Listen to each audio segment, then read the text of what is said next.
بسم الله الرحمن الرحيم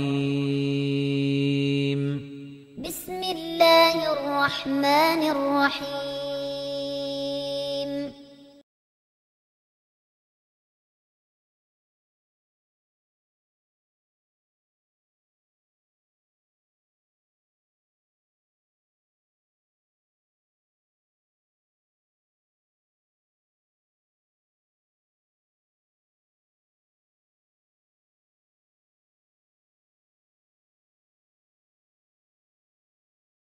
الحمد لله رب العالمين والصلاة والسلام على سيد الأنبياء والمرسلين أما بعد أعوذ بالله من الشيطان الرجيم بسم الله الرحمن الرحيم إن الذين كفروا سواء عليهم أأنذرتهم أم لم تنذرهم لا يؤمنون صدق الله العظيم اللهم صل على محمد وعلى آل محمد وبارك وسلم رب اشرح لي صدري ويسر لي أمري واحلل عقدۃ من لسانی یفقہوا قولی واجعل لی وزیرا من اہلی آمین یا رب العالمین۔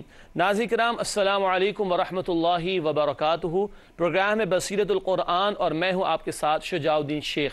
الحمدللہ آج 13واں پروگرام آپ کی خدمت میں پیش کر رہے ہیں اور آپ جانتے ہیں کہ سورۃ البقرہ کے مطالعے کا آغاز ہو چکا ہے اور آج انشاءاللہ سورۃ البقرہ کی آیت نمبر 6 تا 13 کا ہم مطالعہ کریں گے۔ ہمارے ساتھ اسٹوڈیوز میں ہمارے نوجوان ساتھی جو قرآن اکیڈمی سے بھی منسلک ہیں موجود ہیں۔ السلام علیکم ورحمۃ اللہ وبرکاتہ۔ وعلیکم السلام ورحمۃ اللہ وبرکاتہ۔ ناظرین کرام سب سے پہلے ہم سب کی یاد دہانی موٹیویشن کے لیے ترغیب کے لیے ایک مبارک فرمان رسالت مآب صلی اللہ علیہ وسلم کا آئیے قرآن سیکھیں اس حوالے سے اللہ کے رسول صلی اللہ علیہ وسلم کا مبارک فرمان۔ محافل قرآنی پر ہونے والی تیسری برکت یہ ہے کہ اللہ تعالیٰ ان پر سکینت نازل فرماتا ہے۔ اللہ تعالیٰ ان پر سکینت نازل فرماتا ہے۔ یہ صحیح مسلم شریف کی روایت ہے۔ گزشتہ چند دنوں سے اسی روایت کا مطالعہ ہو رہا ہے۔ پہلی برکت یہ ہے کہ اللہ کی رحمت انہیں ڈھانپ لیتی ہے۔ دوسری برکت یہ ہے فرشتے انہیں گھیر لیتے ہیں، گواہ بنتے ہیں۔ اور آج کی اس روایت میں ہم تیسرا حصہ پڑھ رہے ہیں اس حدیث کا، اور تیسری برکت یہ ہے محافل قرآنی کی کہ اللہ تعالیٰ ان پر سکینت نازل فرماتا ہے۔ سکون، اطمینان ہم سب کی ضرورت ہے۔ قرآن حکیم کے سیکھنے سکھانے کی محافل اللہ کی طرف سے سکینت کے حصول کا ذریعہ بنتی ہیں۔ اللہ بصیرت القرآن کے اس سلسلے کی بدولت اپنے فضل سے ہمیں بھی یہ سکینت عطا فرمائے۔ اب آئیے آپ کے سامنے اور اپنے ساتھیوں کے سامنے سب سے پہلے سورۃ البقرہ کی آیت نمبر 6 تا 13 جو آیات ہیں ان کا ترجمہ رکھ دیا جائے، پھر اپنے مطالعے کو انشاءاللہ آگے بڑھائیں گے۔ سورۃ البقرہ آیت نمبر 6 تا 13 کا ترجمہ۔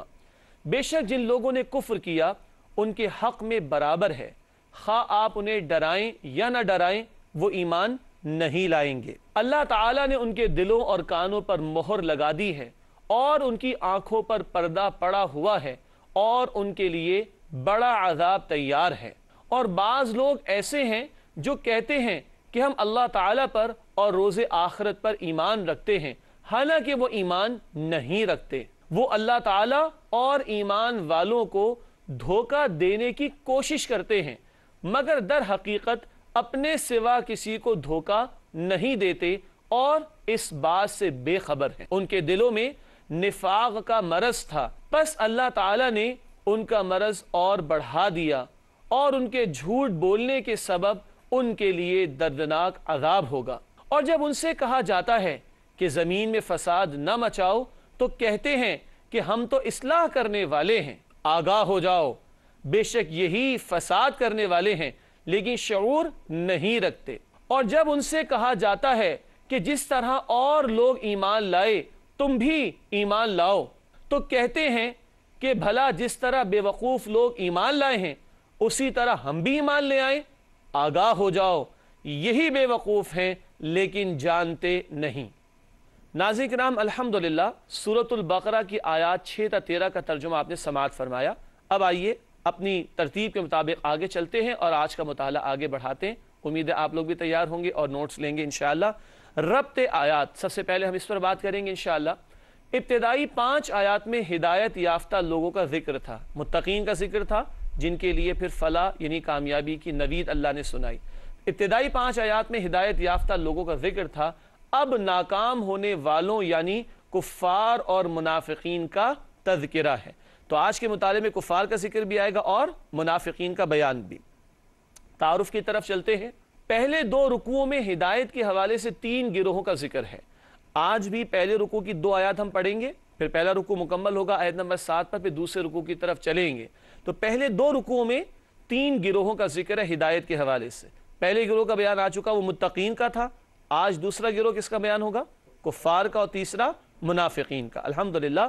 تو پہلے 2 رکوعوں میں ہدایت کے حوالے سے 3 گروہوں کا ذکر ہے۔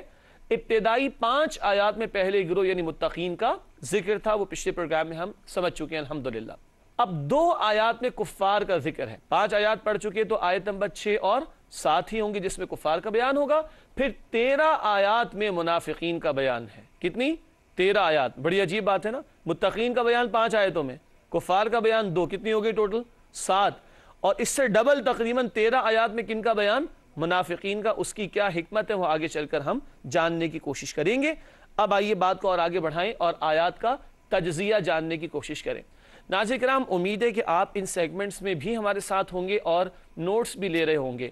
ارادہ یہ ہے کہ فہم قرآن کا یہ انداز بصیرت القرآن پروگرام میں وہ ایک اکیڈمک اسٹائل میں ہو، یعنی ایک تعلیمی انداز میں ہو، جہاں آپ اسکرین پر بہت کچھ مواد بھی دیکھ رہے ہیں الحمدللہ رب العالمین، انہیں دہرایا بھی جاتا ہے جو پوائنٹس ہم ڈسکس کرتے ہیں، اور اگر آپ اپنے پارٹس نوٹس لیتے رہیں اور ہم سب کا اپنا قرآن کا نسخہ ہو تو انشاءاللہ کہ یہ لائف ٹائم کی ہماری انویسٹمنٹ بھی ہوگی اور انشاءاللہ اس کا بہت ہمیں فائدہ ہوتا رہے گا۔ امید آپ ہمارے ساتھ رہیں گے۔ اب آیات کا تجزیہ دیکھتے ہیں۔ آیات 6 اور 7، آیات 6 اور 7 ہدایت سے محروم کفار کا تذکرہ، دوسرا گروہ ہو گیا۔ آیات 8 تا 13 میں منافقین کے کردار اور صفات کا بیان آئے گا۔ لیکن نوٹ کر لیجئے اگلی نشست میں بھی، اگلی ایپیسوڈ میں بھی منافقین کا مزید بیان آئے گا، لیکن یہاں ہم نے جاننے کی کوشش کی کہ آیت نمبر 13 تک آ چکے ہم نے مطالعہ کرنا ہے، تو آیات 8 تا 13 میں آج کے بیان میں بھی منافقین کے کردار اور صفات کا بیان ہے۔ اور منافقین کے حوالے سے جن صفات کا تذکر آئے گا وہ آپ کے سامنے لسٹ ڈاؤن کی گئی ہیں۔ 5 باتیں ہمارے سامنے۔ نمبر 1 دھوکہ دینا، نمبر 2 باطنی بیماریوں میں مبتلا ہونا، باطن کی بیماری ان کو باطنی بیماریاں کہتے ہیں۔ دھوکہ دینا نمبر 1، نمبر 2 باطنی بیماریوں میں مبتلا ہونا، نمبر 3 جھوٹ بولنا، نمبر 4 فساد مچانا، اور نمبر 5 اہل ایمان کا مذاق اڑانا۔ یہ اسکرین پہ پوائنٹس آپ کے سامنے۔ کیا یہ سب کچھ آج ہمارے ماحول میں بھی ہوتا ہے؟ بالکل۔ ناظرین کرام ذرا غور کیجئے گا، ہم بات کریں گے انشاءاللہ آگے چل کر۔ ایک دفعہ پھر نگاہ ڈالے لیتے ہیں۔ دھوکہ دینا، باطنی بیماریوں میں مبتلا ہونا، جھوٹ بولنا، فساد مچانا، اہل ایمان کا مذاق اڑانا، یہ تو آج بھی مسلمان معاشروں میں ایون ہو رہا ہوتا ہے۔ ہم جائزہ لیں گے آگے چل کر۔ بات آگے بڑھاتے ہیں۔ ربط آیات، تعارف اور آیات کا تجزیہ مکمل ہوا الحمدللہ۔ اب ایک ایک آیت پر گفتگو کرتے ہیں انشاءاللہ۔ آئیے آیت نمبر 6 کا مطالعہ باقاعدہ اب شروع کرتے ہیں۔ اللہ سبحانہ وتعالی ارشاد فرما رہے ہیں، ان الذین کفروا سواء علیہم اانذرتہم ام لم تنذرہم لا یؤمنون۔ ترجمہ دیکھتے ہیں۔ بے شک جن لوگوں نے کفر کیا ان کے حق میں برابر ہے، خواہ آپ انہیں ڈرائیں یا نہ ڈرائیں وہ ایمان نہیں لائیں گے۔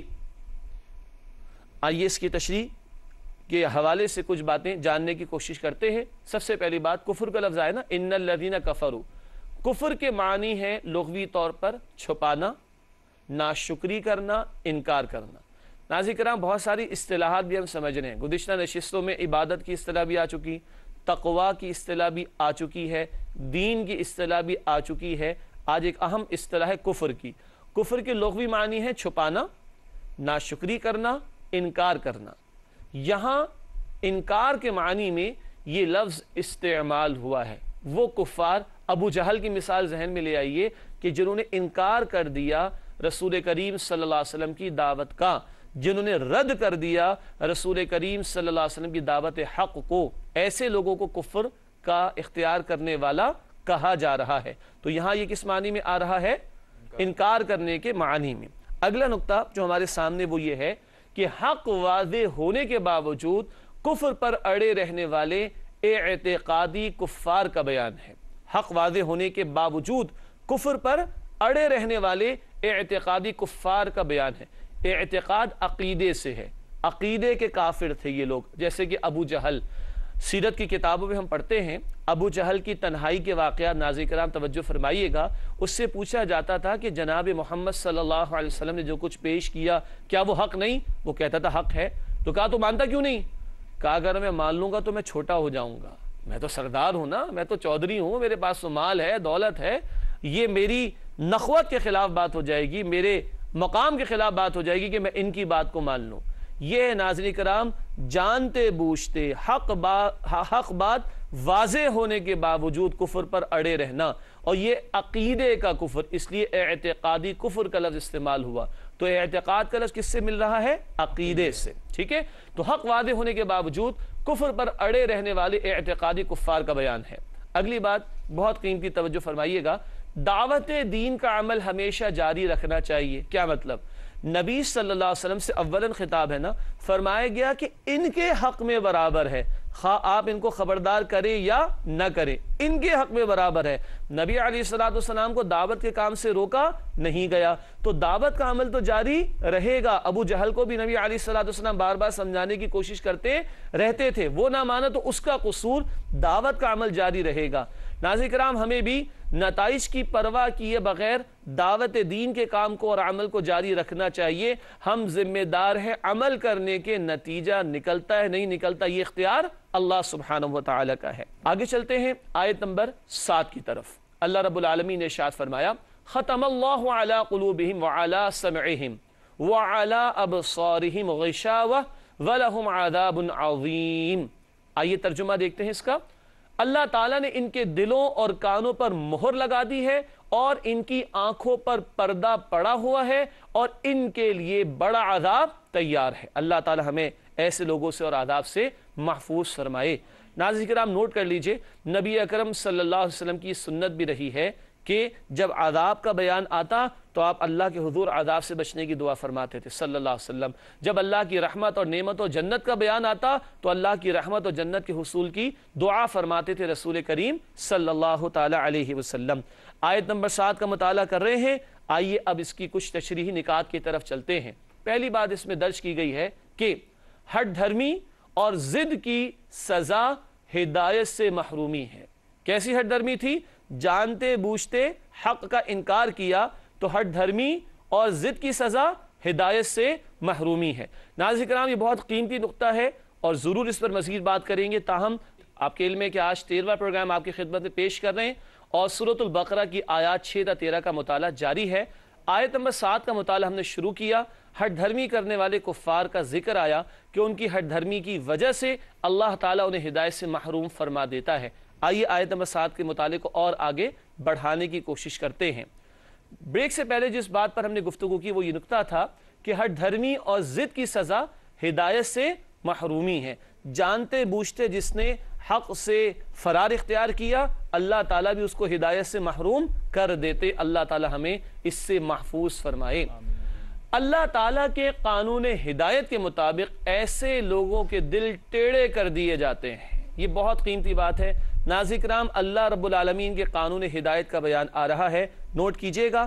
آگے سورہ صف آیت نمبر 5 کا حوالہ آپ کی خدمت میں پیش کر رہے ہیں، جس کا ترجمہ ہے جب وہ ٹیڑے ہوئے تو اللہ تعالیٰ نے بھی ان کے دلوں کو ٹیڑا فرما دیا۔ کب ٹیڑا فرمایا اللہ تعالیٰ نے؟ جب وہ خود ٹیڑے ہوئے۔ یہ اللہ کا قانون ہدایت کا معاملہ، تم جس طرف چلنا چاہو گے اسی پر اللہ تمہیں چلا دے گا۔ دنیا امتحان اور آزمائش کے لیے ہے، کوئی خیر کی طرف بڑھنا چاہے گا تو اللہ اسی طرف بڑھا دے گا، کوئی شر کی طرف چلنا چاہے گا تو اللہ اس کو اس طرف جانے دے گا۔ کیوں؟ زندگی امتحان کے لیے ہے۔ تو جب یہ خود ٹیڑے ہوئے تو اللہ نے ان کے دلوں کو ٹیڑا فرما دیا۔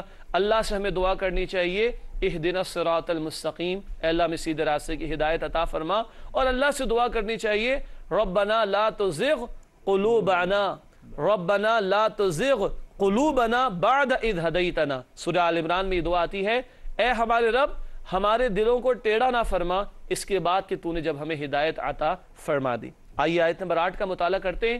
اللہ سبحانہ وتعالی ارشاد فرما رہے ہیں وَمِنَ النَّاسِ مَن يَقُولُ آمَنَّا بِاللَّهِ وَبِالْيَوْمِ الْآخِرِ وَمَا هُمْ بِمُؤْمِنِينَ۔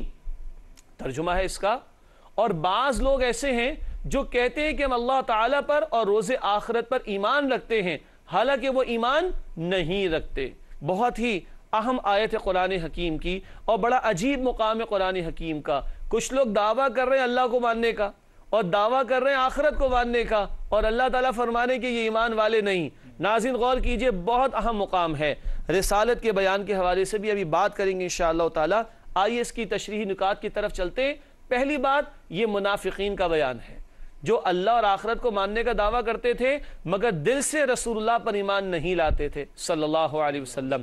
اور ایک رائے یہ بھی ہے، یہ بنی اسرائیل کے یہود کی طرف بھی اشارہ ہے جو اللہ اور آخرت کو تو مانتے تھے لیکن آخری رسول محمد کریم صلی اللہ علیہ وسلم پر ایمان نہیں لاتے تھے. تو اللہ کو مان لو، آخرت کو مان لو، اور رسول اللہ صلی اللہ علیہ وسلم کو دل و جان سے نہ مانو تو ایمان ہے ہی نہیں. ایک بات.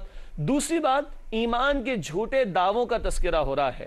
ان کا دعویٰ تھا ہم اللہ کو مانتے ہیں، ان کا دعویٰ تھا ہم آخرت کو مانتے ہیں. اللہ تعالیٰ فرما رہے ان کا ایمان ہی نہیں. کیوں؟ ان کا عمل، منافقین تو کلمہ پڑھتے تھے نا مگر ان کا عمل ثبوت پیش نہیں کرتا تھا. یہ رسول کریم صلی اللہ علیہ وسلم کی اطاعت کی روش اختیار نہیں کرتے تھے تو ایمان کا دعویٰ تھا، ثبوت نہیں تھا. فرمایا کہ یہ ایمان رکھنے والے نہیں. اور تیسرا اہم نقطہ یہ ہے عقیدہ رسالت کی اہمیت کا بیان. ناظرین کرام نوٹ کیجئے گا، دنیا کے 150 سے زیادہ ممالک میں یہ پروگرام الحمدللہ دیکھا جا رہا ہے. بہت سے غیر مسلموں سے بھی ہمیں گفتگو کا موقع ملتا ہے. کبھی ایک پوائنٹ ریز ہوتا ہے، ایک کوسچن ریز ہوتا ہے، ارے جی اللہ کو مان لیا، آخرت کو بھی مانتے ہیں، موسیٰ علیہ السلام کو بھی مان لیا، عیسیٰ علیہ السلام کو بھی مان لیا، تو آخر اور کیا تقاضا آپ کرتے ہیں مسلمان ہم سے؟ قرآن کہتا ہے اللہ کو ماننے کا دعویٰ تم نے لاکھ کر لیا، آخرت کو ماننے کا دعویٰ تم نے لاکھ کر لیا، لیکن محمد رسول اللہ پر ایمان نہیں لاتے تو تمہارا ایمان معتبر نہیں ہے. ٹیکنیکلی سپیکنگ، قانونی اعتبار سے مسلمان صرف وہ ہے جو محمد رسول اللہ صلی اللہ علیہ وسلم کو اللہ کا آخری رسول تسلیم کرے. یہ عقیدہ رسالت کی اہمیت کا مزید بیان جو اس آیت میں ہمارے سامنے آیا ہے. آئیے اب آیت نمبر 9 کا مطالعہ کرتے ہیں. اللہ تعالیٰ نے ارشاد فرمایا یخادعون اللہ والذین آمنوا وما یخدعون الا انفسهم وما یشعرون. ترجمہ ہے اس کا، وہ اللہ تعالیٰ اور ایمان والوں کو دھوکہ دینے کی کوشش کرتے ہیں، دے نہیں سکتے، دھوکہ دینے کی کوشش کرتے ہیں مگر در حقیقت اپنے سوا کسی کو دھوکہ نہیں دیتے اور اس بات سے بے خبر ہیں. یہ ہے آیت نمبر 9 جس کا ہم مطالعہ کر رہے ہیں، جہاں سب سے پہلی بات یہ درج کی گئی ہے کہ منافقین کی سازشوں کا بیان. یہ منافقین کون تھے؟ کسی طرف کے بھی نہیں تھے، مسلمانوں سے بھی بنا کر رکھنا چاہتے تھے اور کفار سے بھی. ان کی ہمدردیاں کسی کے ساتھ نہیں ہوتی. مفاد پرستوں کا ایک ٹولہ ہوتا ہے جو جھوٹ موٹ اسلام قبول کرتا ہے مگر مسلمانوں سے بھی بنا کر رکھتا ہے اور کفار سے بھی. ان کی سازشوں کا بیان آ رہا ہے. اور یہ دھوکہ دہی کا معاملہ کیا ہے؟ یہ اپنے آپ کو دنیا کی محبت میں ڈبا چکے ہیں. اس لیے دنیا کا فائدہ اگر مسلمانوں سے بنا کر رکھنے میں ملتا ہو تو وہاں سے لے لو، اور کفار سے بنا کر رکھنے میں ملتا ہے تو وہاں سے لے لو. یہ ہے کہ دنیا کی محبت کا دھوکہ ان پر غالب آیا اور یہ دنیا پرستی میں مبتلا ہو گئے اور جھوٹے دعوے کرنا انہوں نے ایمان کے شروع کر دیے. آخرت کو فراموش کر کے دنیا کے طالب بن گئے. نتیجہ کیا ہے؟ آخرت کی بربادی کا سامان کر رہے ہیں. یہ اپنے آپ کو دھوکہ دے رہے ہیں. دنیا کے چند ٹکے بنانے کے لیے، دنیا کا مال و اسباب جمع کرنے کے لیے کیا قربان کر رہے ہیں؟ اپنی آخرت کو. ناظرین کرام ہم بھی جائزہ لے لیں، کتنا رہنا ہے دنیا میں اتنا دنیا کی فکر کر لینی چاہیے، اور جتنا رہنا ہے آخرت میں اتنی آخرت کی فکر کرنی چاہیے. ان سے بڑا دھوکے میں کوئی نہیں. منافقین کا جو بیان آیا، آخرت کو برباد کر رہے ہیں اس دنیا کی محبت میں ڈوب کر. یہ خود دھوکے کا شکار ہیں. یہ مسلمانوں کو دھوکہ کیا دیں گے؟ یہ خود اپنے آپ کو دھوکے میں مبتلا کر رہے ہیں. آیت نمبر 10 کے مطالعے کی طرف چلتے ہیں. اللہ سبحانہ وتعالی نے فرمایا فی قلوبہم مرض فزادہم اللہ مرضا ولہم عذاب علیم بما كانوا یکذبون. ترجمہ اس آیت کا، ان کے دلوں میں نفاق کا مرض تھا، پس اللہ تعالیٰ نے ان کا مرض اور بڑھا دیا اور ان کے جھوٹ بولنے کے سبب ان کے لیے دردناک عذاب ہوگا. منافقین کا بیان شروع ہو چکا، کفار کا بیان 2 آیتوں میں ہو چکا. اب منافقین کا بیان جاری ہے جو کہ دوسرے رکوع سے شروع ہوا ہے. البقرہ میں پہلی بات یہاں درج کی گئی ہے، نفاق کی بنیادی وجہ حب دنیا کی بیماری. نفاق کب پیدا ہونا شروع ہوتا ہے؟ یہ ایک مرض قرآن نے کہا نا، ایک بیماری قرآن نے اس کو قرار دیا. یہ حب دنیا کا مرض ہے. دنیا کی محبت میں ڈوبتا ہے انسان تو دین کے تقاضوں کو فراموش اور پامال کرتا ہے، اور مفاد پرستی میں جب مبتلا ہوگا تو ایمان جائے تو چلا جائے ہاتھ سے، ایمان کی فکر نہیں ہوگی، مال اور دنیا کی فکر ہوگی۔ ناظرین کرام، اللہ کے رسول صلی اللہ علیہ وسلم نے آپ کو مجھے متنبہ فرما دیا تھا، بخاری شریف کی حدیث میں ذکر ہے، لِكُلِّ أُمَّةٍ فِتْنَةٌ وَفِتْنَةُ أُمَّتِيَ الْمَالِ، ہر امت کا کوئی نہ کوئی فتنہ ہوتا ہے اور میری امت کا فتنہ مال ہے۔ یہ مال کی محبت، یہ دنیا کی محبت، اس کو قرآن مرض سے تعمیر یہ مال کی محبت، دنیا کی محبت، اس کو قرآن مرض یعنی بیماری سے تعبیر کرتا ہے، اور یہی مرض جب آگے بڑھتا ہے تو نفاق کا پودا پروان چڑھتا ہے اور بندہ نفاق کے اندر ڈوبتا ہے۔ اللہ تعالی ہم سب کو نفاق کے مرض سے محفوظ فرمائے۔ ایک اور صفت یہاں پر منافقین کی بیان ہوئی، وہ ہے جھوٹ بولنا۔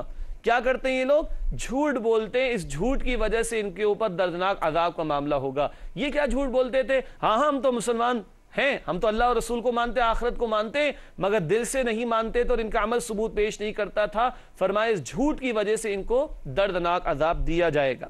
آگے بڑھتے ہیں آیت نمبر 11 کی طرف۔ ناظرین کرام، امید ہے آپ ہمارے ساتھ ہی ہیں، آیات بھی زیادہ ہیں، ترجمہ بھی پیش ہو رہا ہے اور تشریح نکات بھی آپ کی خدمت میں رکھے جا رہے ہیں۔ بات آگے بڑھاتے ہیں، آیت نمبر 11، وَإِذَا قِيلَ لَهُمْ لَا تُفْسِدُوا فِي الْأَرْضِ قَالُوا إِنَّمَا نَحْنُ مُصْلِحُونَ۔ آئیے ترجمہ اس کا سماعت فرمائیے۔ اور جب ان سے کہا جاتا ہے کہ زمین میں فساد نہ مچاؤ تو کہتے ہیں کہ ہم تو اصلاح کرنے والے ہیں۔ الٹی بات، چوری اور اوپر سے سینہ زوری والی بات۔ آئیے اس کی تشریح نکات میں دیکھتے ہیں۔ منافقین کی ایک اور صفت کا بیان آیا، وہ ہے فساد بچانا۔ ان سے کہا جاتا ہے فساد نہ بچاؤ، یہ کہتے ہیں ہم تو اصلاح کرنے والے۔ کیا تھا وہ فساد؟ کفار سے دوستی اور مخالفت دین، یہ فساد ہے۔ آج لوگ بڑا کہتے فتنہ ہو گیا، فساد ہو گیا۔ سب سے بڑا فتنہ اور فساد کیا ہے؟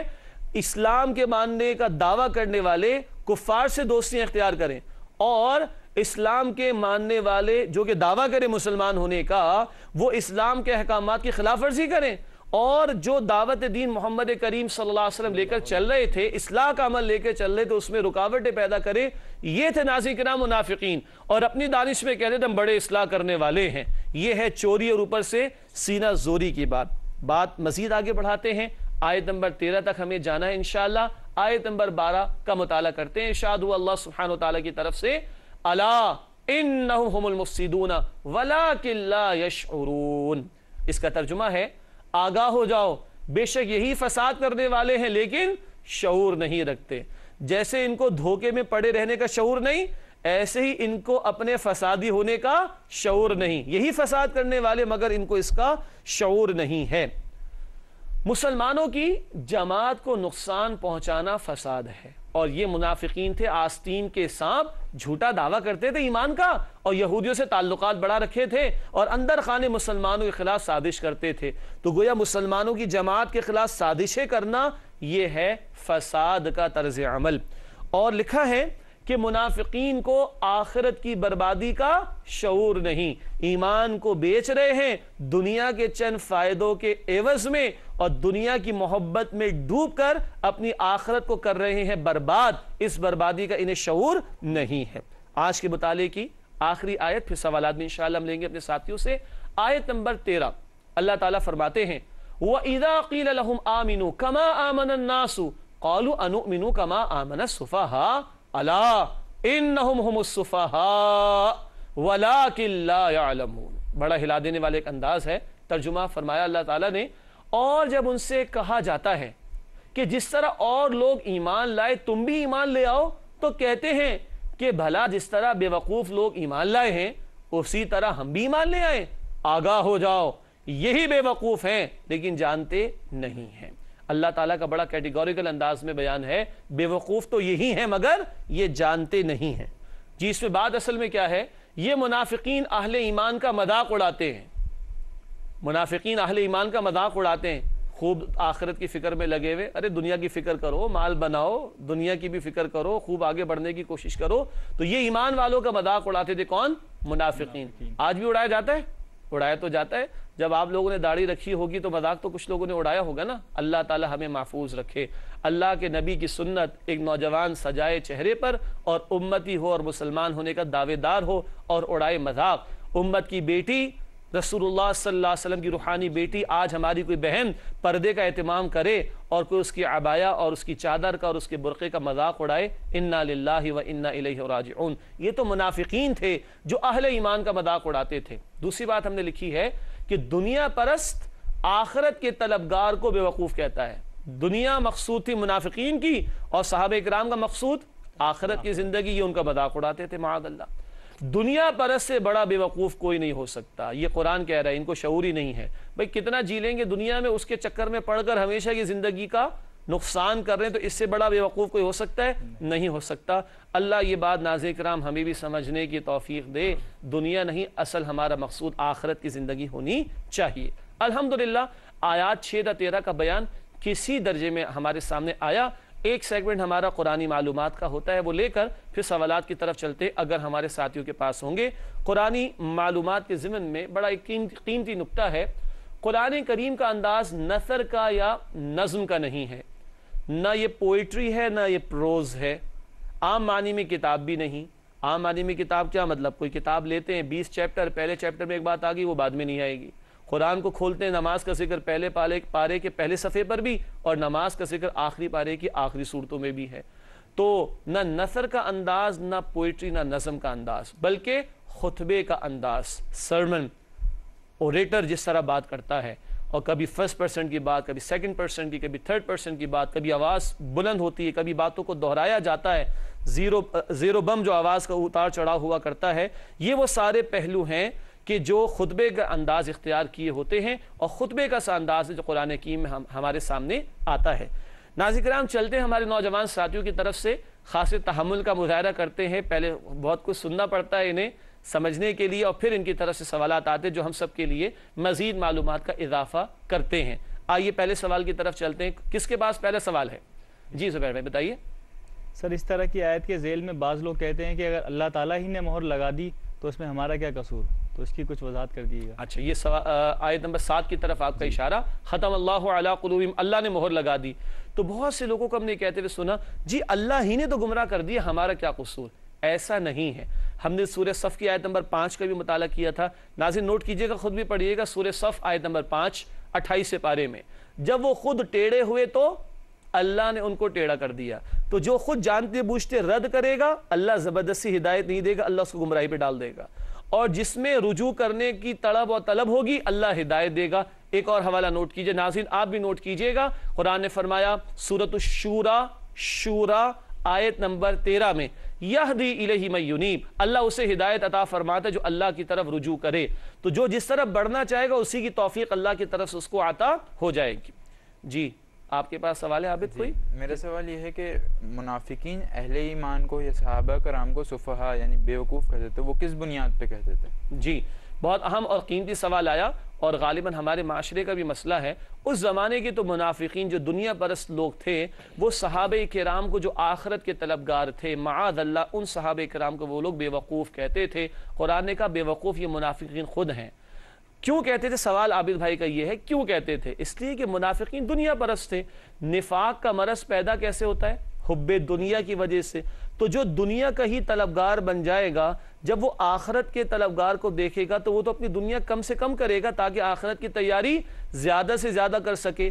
اس دنیا پرست کی بیچاری کی مینٹالٹی اتنی چھوٹی سی کہ دنیا کو سب کچھ سمجھتا ہے، اور اہل ایمان آخرت کو سب کچھ سمجھتے ہیں۔ تو جب دنیا پرست اہل ایمان کو دیکھتا ہے کہ وہ آخرت کے لیے اتنے فکر مند ہیں اور دنیا میں کم سے کم کا معاملہ کر رہے ہیں، تو وہ ان کو بے وقوف اس بنیاد پر کہتے ہیں۔ لیکن بے وقوف یہ خود ہیں، اس چھوٹی سی وقتی زندگی کے فائدے کے چکر میں ہمیشہ کی زندگی کے فائدے کو قربان کر رہے ہیں۔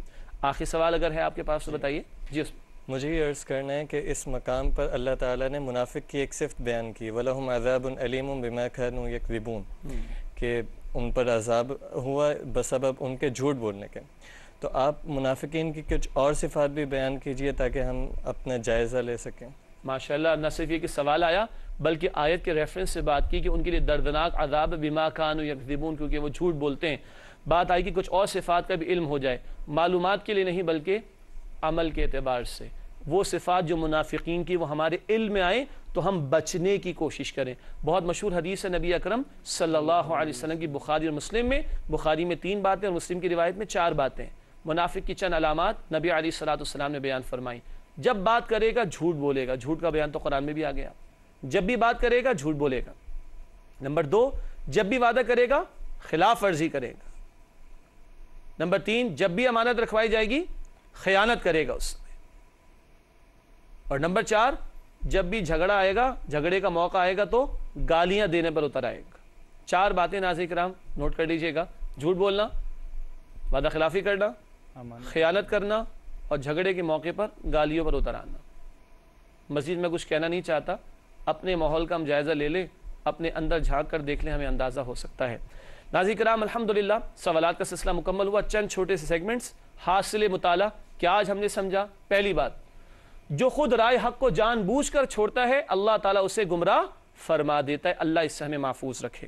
دوسرا, زبان اور دل دونوں سے ایمان لانا ضروری ہے. منافقین زبان سے لاتے تھے, دل سے نہیں لاتے, دونوں سے ایمان لانا ضروری. اور نمبر 3, دھوکہ, جھوٹ, حب دنیا, فساد مچانا اور اہل ایمان کا مذاق اڑانا, یہ منافقین کی صفات ہے. اللہ تعالی ہمیں محفوظ رکھے. آئیے جائزے کی طرف چلتے ہیں. پہلا سوال, کیا ہم دل سے ہدایت کو قبول کرتے اور اس پر عمل کی کوشش کرتے ہیں؟ منافق زبان سے مانتا ہے, دل سے نہیں مانتا. ہمیں جائزہ لینا ہے کہ ہم دل سے مانتے کہ نہیں اور عمل کرنے کی کوشش کرتے ہیں کہ نہیں. دوسرا, کیا ہمیں نفاق کا خطرہ لگا رہتا ہے؟ ہم پڑھ کر گزر نہ جائیں تو منافقین کا بیان ہے. اللہ کے رسول صلی اللہ علیہ وسلم دعا فرماتے تھے, ناظرین نوٹ کیجئے گا, اللہم طاہر قلبی من النفاق, اے اللہ میرے دل کو نفاق سے پاک فرما دے. کون دعا کر رہے؟ اللہ کے رسول صلی اللہ علیہ وسلم. کو تصور نہیں وہاں پر. ہمیں ڈرنا چاہیے اور بچنے کی کوشش کرنی چاہیے, اور جو اعمال منافقین کے تھے ان سے بچنے کا اہتمام کرنا چاہیے. تیسری بات, کیا ہم منافقین کی صفات کو جان کر ان سے بچنے کا اہتمام کرتے ہیں؟ سوالیہ نشان ہے میرے لیے اور آپ کے لیے بھی. ناظرین کرام آخری 2 باتیں. گزشتہ سوال کا جواب آپ کی خدمت میں رکھتے ہیں جو پچھلے پروگرام میں رکھا گیا تھا. سوال تھا کہ فرض نمازوں کے بعد نبی کریم صلی اللہ علیہ وسلم کن آیات اور سورتوں کی تلاوت فرماتے تھے؟ ہر فرض نماز کے بعد کن آیات اور سورتوں کی تلاوت فرماتے؟ چند باتیں بتا رہے ہیں آپ کو. نمبر 1, آیت الکرسی کا اہتمام ہوتا تھا, اور نمبر 2, سورۃ الفلق کی تلاوت فرماتے تھے, اور نمبر 3, سورۃ الناس کی تلاوت فرماتے تھے.